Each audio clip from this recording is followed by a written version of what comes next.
I'm Laralu Smith. I'm reading from Robert Rosen's Bobby and Naziland.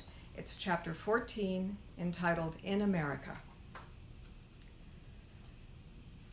Though it never occurred to me that I was living on the wrong side of the street, or that there was a wrong side of the street, I was well aware that I was living in a quasi-slum, and I even knew why, because we had no money. My parents, lacking neither ambition nor intelligence, understood just how hard it was going to be to earn enough money to emerge from the candy store class and fulfill my mother's fantasy of a split-level house in a suburban subdivision and a husband who was a respected, professional anything, both of which she believed she was entitled to by Jewish law. In the meantime, she did what she could to make our apartment look decent, devoting a major portion of each day to vacuuming, mopping, waxing, scrubbing, scouring, dusting, or polishing every floor, wall, window, fixture, and stick of furniture in our 4 shabby rooms, until she became the very embodiment of the biblical proverb, "Cleanliness is next to godliness."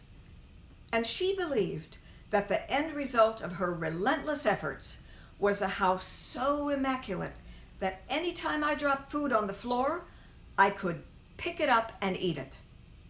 "I just mopped the floor," she'd say. "It's clean," which was true. She'd always just mopped the floor. And I always ate any food I dropped on the floor, thereby becoming the avatar of her ultimate compliment.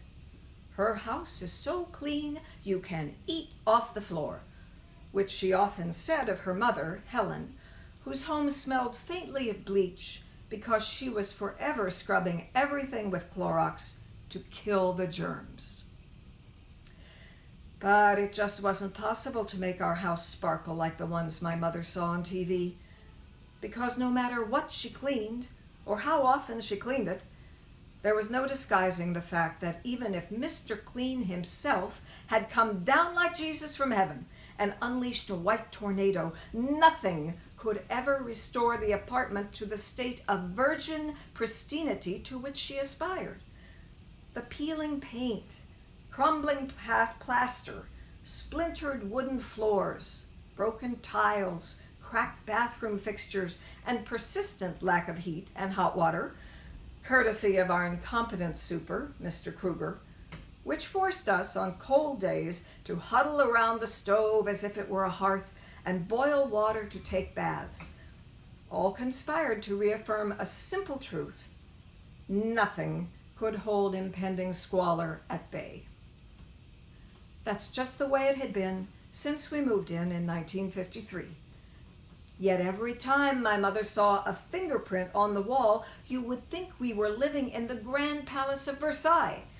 She'd come streaking down the foyer, sponge in hand, shrieking hysterically, "Why can't you walk without touching the walls?" And then attack the offending smudge as if possessed by the demon of domestic purity. I can see my mother with a cigarette in her mouth and a vacuum cleaner hose in her hand, her spacey age Lewitt trailing behind and emitting a piercing howl as it sucks up dirt and crumbs from the threadbare living room carpet, the one she sits on Saturday nights, watching Perry Mason and playing solitaire, while my father works in the candy store around the corner. And I see myself, fingers in my ears as I flee the room, begging her, "Mommy, please turn the vacuum off. I can't stand the noise anymore." Or I can see her on that carpet knitting a sweater for me, or on her knees cutting fabric with pinking shears so she can sew an evening dress for herself that she says she can't afford to buy in a store because it would cost hundreds of dollars. Or I can see her at the kitchen sink, washing dishes as I dry them, one of the regular chores I'm obligated to perform every night immediately after dinner to earn my 50-cent-a-week allowance and to ensure that we don't give the roaches an opportunity to feast on dirty dishes piled up in the sink. Because The roaches are so out of control, when you turn on the kitchen light at night, the room comes alive with them, a roiling brown carpet covering every surface, then vanishing instantaneously. Nothing can kill them. Not a full can of Black Flag, not a professional exterminator, and probably not a nuclear weapon. My mother always said that the worst thing a housekeeper could do, the cosmic opposite of keeping a house so clean you could eat off the floor, was to let dishes pile up in the sink.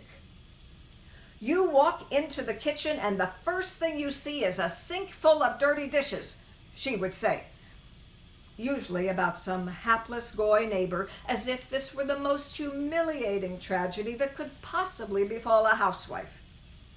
If you want a drink of water, she has to dig around in the sink until she finds a glass, and then she has to wash it out. Can you imagine living in a house like that?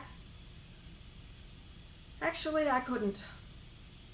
I was just glad that my mother didn't let dirty dishes pile up in the sink, because that's where I like to play with my World War II era torpedo-shooting submarine. Though for some time I'd been lobbying, without success, for a nuclear-powered upgrade.